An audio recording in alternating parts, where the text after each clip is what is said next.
Hi అండి. Welcome back to our miracles. నేను మీ శ్రావణి. దగ్గు జలుబున్న వారికైనా లేదా కడుపులో తిప్పడం, తల తిరగడం, వాంతి రావడం, అజీర్తిని తగ్గించి చక్కగా తొందరగా జీర్ణం అయ్యేలా చేసేది అల్లం మాత్రమే అని మీ అందరికీ తెలుసు. ఈరోజు అల్లంతోనే ఒక మంచి రెసిపీ చేసేసుకుందాం మన ఛానల్లో. తక్కువ ఇంగ్రీడియంట్స్, తక్కువ టైంలో బోలెడంత ఆరోగ్యం. అదే అల్లం మురబ్బ. మరి ఇంకేమాత్రం ఆలస్యం చేయకుండా ప్రాసెస్ ఏంటో చూసేద్దాం.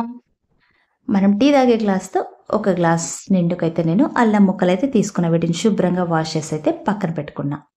ఇప్పుడు చిన్నది మిక్సీ జార్ అయితే తీసుకొని అందులోకైతే మనం శుభ్రం చేసి పెట్టుకున్న ఈ అల్లం ముక్కలన్నింటినీ కూడా వేసుకొని, అవసరం అనుకుంటే ఒక 2-3 స్పూన్ల దాకా వాటర్ అయితే వేసుకొని మెత్తగా పేస్ట్ అయితే చేసేసుకుందాం. మరి పలుచగా కాకుండా థిక్గానే అయితే పేస్ట్ అయితే చేసేసుకోండి.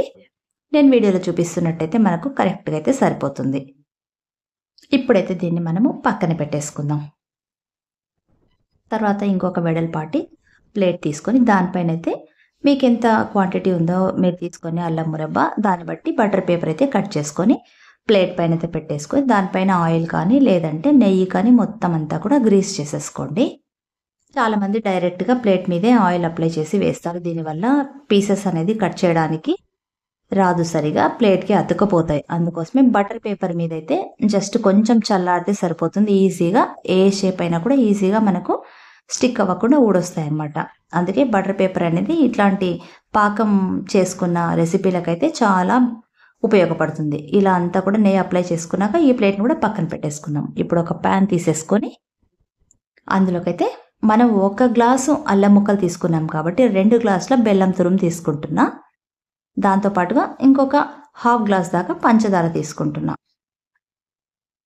తర్వాత ఒక 1/2 గ్లాస్ అయితే వాటర్ సరిపోతుంది. మనము ముదురు పాకం రావాలి కాబట్టి ఎక్కువ వాటర్ వేసినంత పాకం రావడానికి చాలా టైం అయితే తీసుకుంటుంది. దానికి 1/2 గ్లాస్ వాటర్ అయితే మనకు కరెక్ట్గా సరిపోతుంది. కావాలనుకుంటే మీరు బెల్లము 2 గ్లాసులకు బదులుగా 1.5 గ్లాసు బెల్లం వేసుకొని 1 గ్లాస్ దాకా పంచదార కూడా వేసుకోవచ్చు. నేనైతే 2 గ్లాసుల బెల్లం వేసుకున్న, 1/2 గ్లాసు పంచదార వేసుకున్నాను. ఈ పంచదార వేయడం కూడా ఎందుకంటే బెల్లం ఒక్కటే వేసినట్టయితే మనకు పంటి కింద పడినప్పుడు పూర్తిగా సాగుతుందనమాట. అలా సాగకుండా ఉండాలంటేనే కాస్త పంచదార అయితే యాడ్ చేయాలి కాబట్టి చేశాను. ఇప్పుడు స్టవ్ పైన పెట్టుకొని పాకం అయితే రావాలి, మనకు ముదురు పాకం అయితే రావాలి బాగా. కాసేపటి తర్వాత పాకం రావడం అయితే స్టార్ట్ అవుతుంది. మీరైతే మాటికి చెక్ చేసుకుంటూ ఉండాలి. ఒక కప్పులో వాటర్ అయితే తీసుకొని అందులోకి కొంచెం ఇది వేసుకుంటూ చూసినట్టయితే పాకం వచ్చిందో లేదో మనకి ఈజీగా తెలిసిపోతుంది. కొద్దిగా పాకం రావడం స్టార్ట్ అయినప్పుడు ఇందులోకి ఒక 1/2 స్పూన్ దాకా యాలకుల పొడి, 1/4 టీ స్పూన్ దాకా సాల్ట్ వేసుకోవాలి. దీనివల్ల టేస్ట్ తర్వాత ఫ్లేవర్ అనేది చాలా బాగుంటుంది. అల్లంకి తోడు యాలకులు కూడా తొందరగా డైజెస్ట్ అవ్వడానికి అయితే మనకు ఉపయోగపడతాయి. ఇప్పుడు ఇంకోసారి అయితే మనం చెక్ చేసుకుందాము ముదురు పాకం వచ్చిందో లేదో. ఇంకా కొంచెము లేత తీగ పాకమే ఉంది. ఇంకొక 2 నిమిషాల పాటు మనమైతే ఇలాగే పాకం రానివ్వాలి.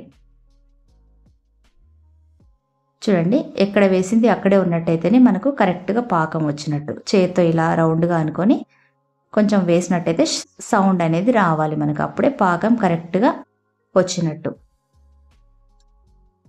ఇప్పుడు మనం పక్కన చేసి పెట్టుకున్న అల్లం మిశ్రమాన్ని అయితే వేసేసుకుందాం అంతా కూడా. ఇది వేసిన తర్వాత మనం కంటిన్యూస్గా అయితే కలిపేయాలి. ఎందుకంటే పాకం అనేది బాగా దగ్గర పడిపోయింది కాబట్టి తొందరగా అడుగు అనేది మాడిపోతుంది. దానికి తోడు అల్లం పేస్ట్ కూడా వేసాం కాబట్టి ఇంకా తొందరగా అయితే మాడిపోతుంది. కలుపుతూనే ఉండాలి కంటిన్యూస్గా. ఈ మిశ్రమం అంతా కూడా ఇంకా బాగా దగ్గర పడిపోతుంది. కలర్ కూడా ఇంకొంచెం డార్క్ కలర్ అనేది వచ్చేస్తుంది. అంతవరకు కూడా మనము కలుపుతూనే ఉండాలి. ఎంత థిక్గా వస్తే మనకు అంత బాగుంటుంది, అంత పీసెస్ కూడా చక్కగా వస్తాయి. లేదంటే పీసెస్ అనేది చక్కగా అనేది కట్ చేసినా కూడా రావు. చూడండి, థిక్నెస్ అనేది వచ్చేసింది కదా మనకు. ఇప్పుడు ఒక 2 నిమిషాలు కలిపేసుకున్న తర్వాత మనమైతే స్టవ్ ఆఫ్ చేసేసుకొని మనం రెడీగా ఉంచుకున్న బటర్ పేపర్ మీద అయితే మొత్తం అంతా వెడల్పుగా వేసేసుకోవాలంతా కూడా. దీనివల్ల మనం స్ప్రెడ్ చేయాల్సిన అవసరం ఎక్కువగా ఉండదన్నమాట. ఈజీగా జస్ట్ అలా అనేసి స్ప్రెడ్ చేసేస్తే సరిపోతుంది. తొందరగా కూడా ఆరిపోతుంది. ఇది పూర్తిగా ఆరిపోయేదాకా ఉండకుండా కొంచెం గోరువెచ్చగా ఉన్నప్పుడే మనమైతే పీసెస్గా కట్ చేసుకోవాలి. పూర్తిగా ఆరిపోయినట్టయితే పీసెస్ కట్ చేయడం కొంచెం కష్టం అవుతుంది, పొడిగా అయిపోతుంది అంతా కూడా.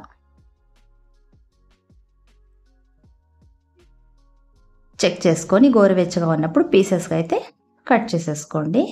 నాకైతే కొంచెం గోరువెచ్చగా ఉంది ఇప్పుడు. జస్ట్ ఇలా నైఫ్‌తో అయితే ఘాట్లు పెట్టేసి పక్కన పెట్టేసుకుంటాను. ఇంక ఇది తర్వాత పూర్తిగా చల్లారిపోయిన తర్వాత మనం ఎక్కడైతే ఘాట్లు పెట్టుకున్నామో అక్కడికే కరెక్ట్‌గా అయితే పీసెస్ చీలిపోతాయి. తర్వాత లేదంటే షేప్ లేకుండా ఎక్కడ పడితే అక్కడ విరిగిపోతాయి. సో, చూసారు కదా ఎంత ఈజీగా అయిపోయింది. చాలా తక్కువ ఇంగ్రీడియెంట్సు, తక్కువ టైము. పిల్లలకు మంచి ఆరోగ్యము, జలుబులున్నా లేదా జ్వరం ఉన్నా, వాళ్ళకు కళ్ళు తిరుగుతున్నా ఇది చాలా ఉపయోగపడుతుంది. అండ్ ఉండేది కూడా చాలా రోజుల పాటు మనము స్టోర్ చేసుకోవచ్చు దీన్ని. సో, ఇంకెందుకు ఆలస్యం మీరు కూడా తప్పకుండా ట్రై చేయండి. మీకెలా కుదిరిందో నాకు ఫీడ్‌బ్యాక్ ఇవ్వండి. నా వీడియోని మీ ఫ్రెండ్స్‌కి, కుటుంబ సభ్యులకైతే షేర్ చేయండి. మరిన్ని టేస్టీ రెసిపీస్ కోసం నా ఛానల్ అయితే సబ్స్క్రైబ్ చేసుకోండి. నెక్స్ట్ మళ్ళీ ఇంకొక మంచి వీడియోతో మళ్ళీ మీ ముందుంటా. Until then bye. Thanks for watching.